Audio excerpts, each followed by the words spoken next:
Hello, folks. I am back with a firearms review. And my birthday is coming up in roughly about 2 to 3 weeks. And I wanted to get a firearm that I could have for my birthday. And I was originally looking at a Staccato C, but I actually really wanted the bigger size one, which was the Staccato P. But unfortunately, that firearm is a very expensive firearm. So I decided to what my parameters actually were. I wanted something that was a 1911, a 9 millimeter. Yes, that sounds like heresy, and with an optic. So I opted for the Kimber Aegis Elite Custom OI 9 millimeter. OI means optic installed. And here it is. I'm going to move the box out of the way so we can get a better look. I just came back from the range with this, and I got a lot to tell you about this firearm. Let me go and clear it first so everybody will understand that there is a safe firearm, and you see nothing in the magazine well, and the chamber is clear. All right, let me start with the specs first because I want to get that out of the way real quickly. Uh, First of all, it's like I said, it's a 9 millimeter, and it comes with one 9 millimeter, 9 round capacity magazine. I'll get back in reference to that a little bit later. Uh, the barrel length is 5 inches, which is a match grade barrel. The weight, this is kind of like a chunky firearm at 41 ounces. The overall length is going to be 8.7 inches. Recoil spring is 12 pound recoil spring. It does have a full length guide rod. Some people don't like full length guide rods, but they do very well for weight. Also, as far as the front is 24 lines per inch front strap checkering. The width is 1.28 inches. The frame itself is what they call a satin silver with a rounded butt. If you notice here, there's a rounded butt that has straight serrations down here.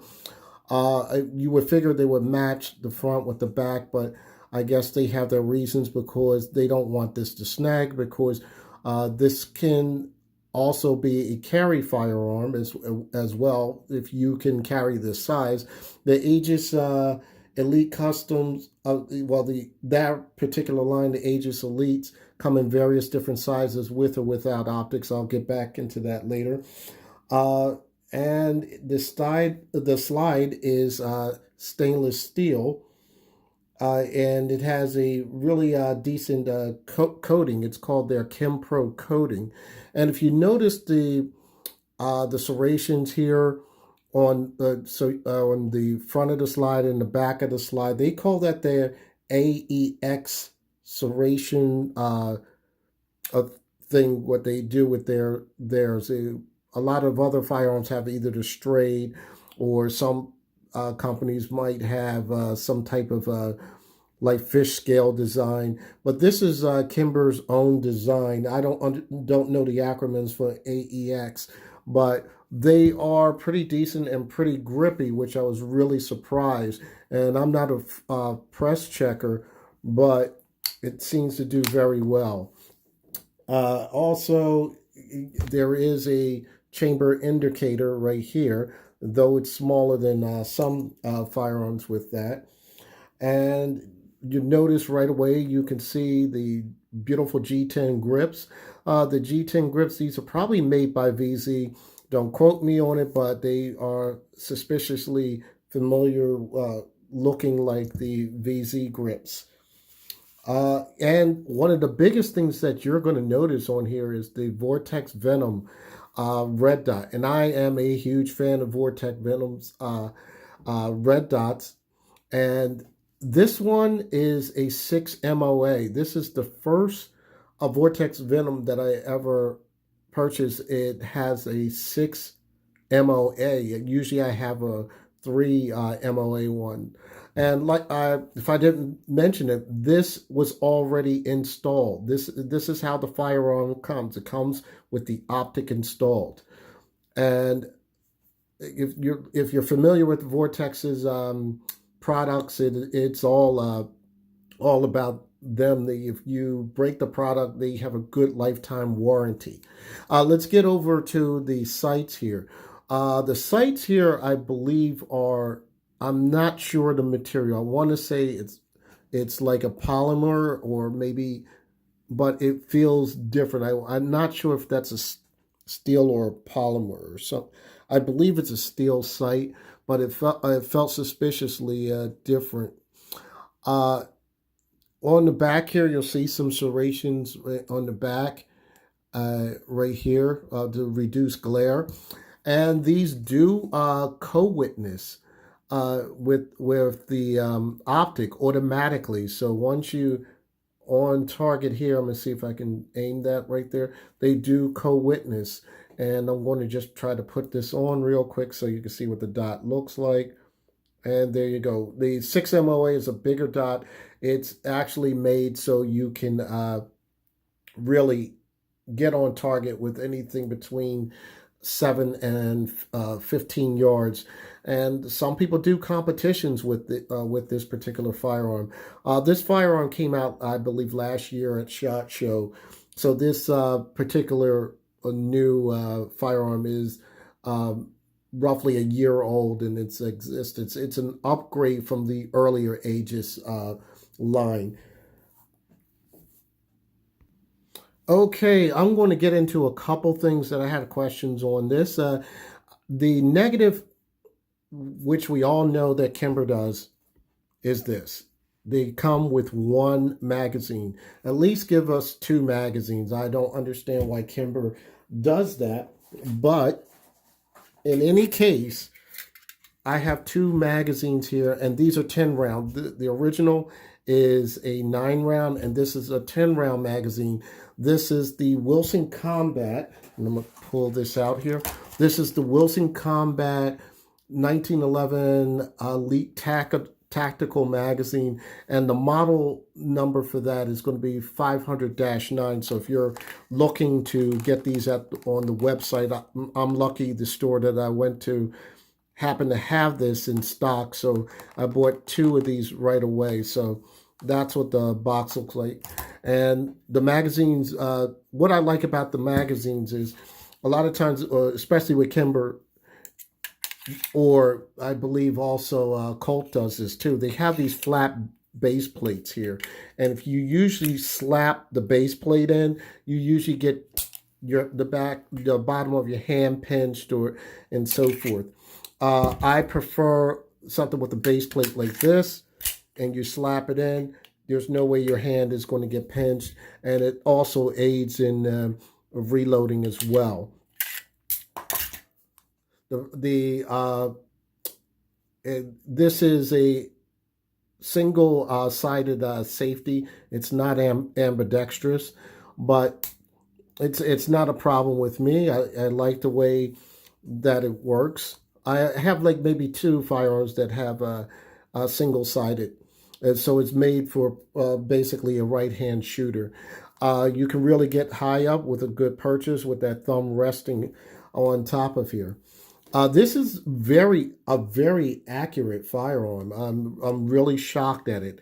And one of the things I had to really get used to using this firearm is I was shooting my Raptor 2 because I was doing a testing on my Raptor 2 with the muzzle brake on it.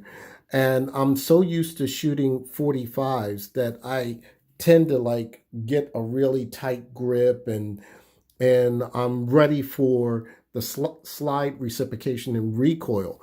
Well, because this weighs 41 ounces, this absorbs basically all the recoil. The only thing that you're going to notice when you're firing this firearm is the slide. And it's kind of weird because the slide comes back and only thing you notice is the slide comes back and you could feel like the, I want to say wind, or you could feel the motion of it going, but it's not like it's soft. It's very soft. It's not like it's harsh. So the firearm just stays on track. It stays on track, and it's really different, because maybe I'm like this because I've never had a 1911 and 9 millimeter before. I'm just used to the 45 ACP ones, but this is an extremely soft shooting firearm, and because of the size, the girth of this, it enables you to shoot the target effortlessly.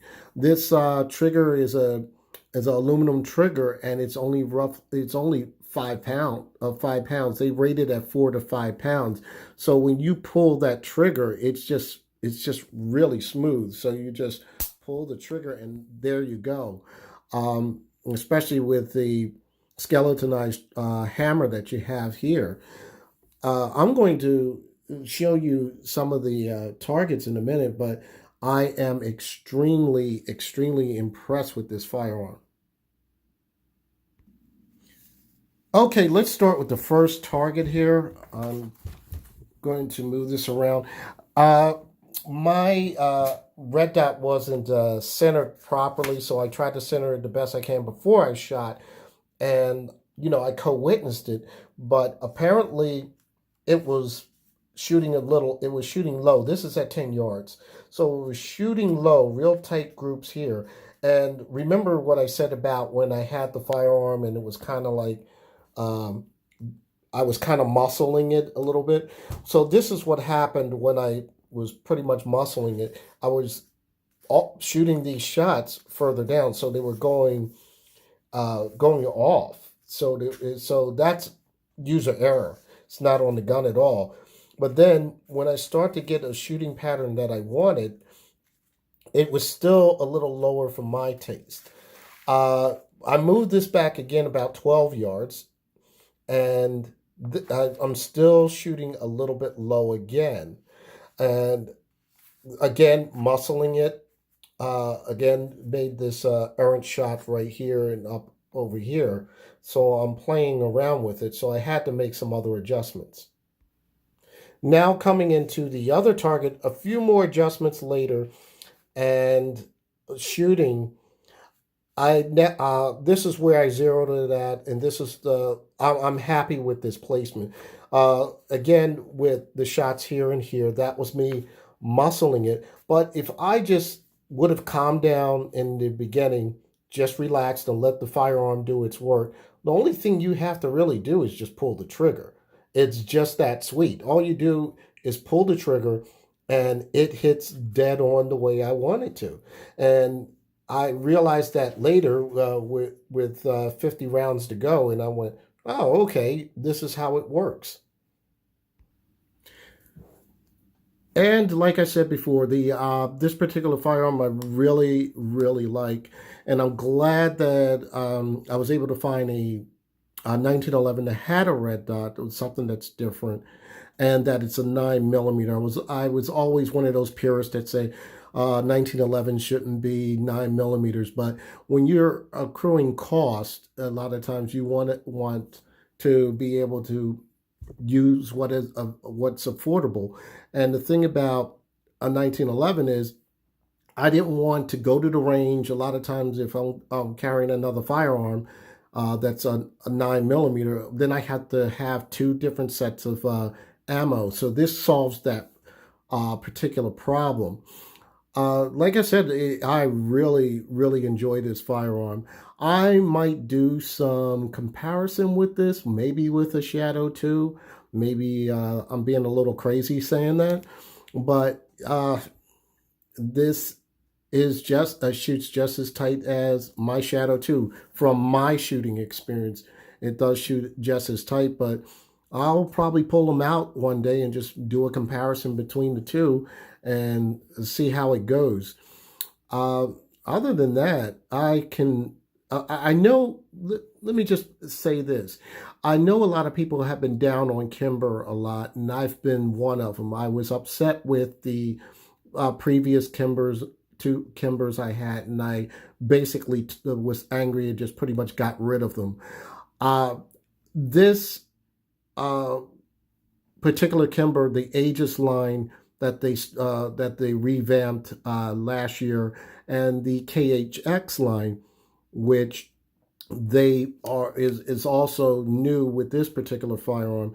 Those two lines seem to be their new flagship firearms, and there's a lot of good reviews on them. The one with the KHX line that's different from this, if you it's already optic ready. What it is it has a plate here, and and it's already made with the high high vis sights or suppressor height sights. And the KHS line, all you have to do is you can just take the plate off and then put that on there. This particular firearm, there is no plate, and that don't want to say that's a negative because I wanted an optic on here anyway.